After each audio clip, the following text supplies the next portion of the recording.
உங்களுக்கு இந்த மாதிரி ஆசை இருக்கான்னு சொல்லுங்க. அடுத்த ஜென்மம்னு ஒண்ணு இருந்தா, இப்போ நான் வந்து ஹாப்பியா இருக்கேன்னா, நிம்மதியா இருக்கேன்னா அப்படி கேட்டா, எதுலயுமே எனக்கு ஃபுல்ஃபில் ஆனதில்ல. எப்பவுமே ஒரு சண்டையா இருக்கும் வீட்ல. ஒரு நிம்மதியாவே இருக்க முடியாது. இருக்கணும் கடமையே அப்படிங்கிற ஒரு இதுல போகும். ஆனா எனக்கு அடுத்த ஜென்மம்னு இருந்தா, நான் பொண்ணா இருந்தாலும் பையனா இருந்தாலும் ஓகே. அப்ப வந்து நான் வீட்ல இல்லைன்னா அந்த பர்சன் வந்து என்ன கேட்கணும். ஏன் இல்லையா அப்படின்னு கேட்கணும். இதே எனக்கு குழந்தை இருக்குன்னா, அது குழந்தைகிட்டயாவது ஏன் எங்க போனா? அப்படி அந்த கேட்கற அளவுக்காவது ஒரு மைண்ட் அவங்க கிட்ட இருக்கணும். அந்த அளவுக்கு ஒரு அன்பு இருந்தாவே போதும் அப்படின்னு ஒரு மைண்டு. சண்டை போட்டு இருந்தாலும் பேசிட்டே இருக்கணும். சண்டை போட்டாவது எப்பவும் போகக்கூடாது எங்கேயும். ஆனா பேசிட்டு இருக்கணும். வீட்ல இருக்கணும்.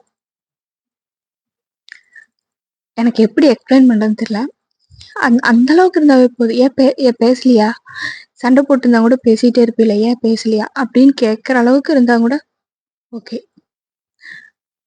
சாப்பிடுறது அப்படிதான். ஒரு டைமாவது அந்த ஒன் டேல ஒரு டைமாவது சாப்பிட்டியான்னு கேட்கற அளவுக்கு அன்பு இருக்கணும். அது பொண்ணா இருந்தாலும், நான் பையனா இருந்தாலும், அடுத்த ஜென்மம்னு ஒண்ணு அப்படி இருந்துச்சுன்னா, எனக்கு இந்த மாதிரி இருக்கணும்னு தான் ஆசை. உங்களுக்கு அப்படி இருக்கான்னு சொல்லி ஒரு கமெண்ட் பண்ணுங்க. ரொம்ப பெரிய பெரிய பணக்காரர் மாதிரியோ அப்படியோ அப்படி இல்லாம, கடனுடன் இல்லாம, ஒரு நிம்மதியான ஒரு லைஃப் ஸ்டைல் இருக்கணும். சண்டை இருக்கணும். ஆனா ஒருத்தருக்கு ஒருத்தர் திரும்ப பேசிக்கணும். அந்த அளவுக்கு இருக்கணும்.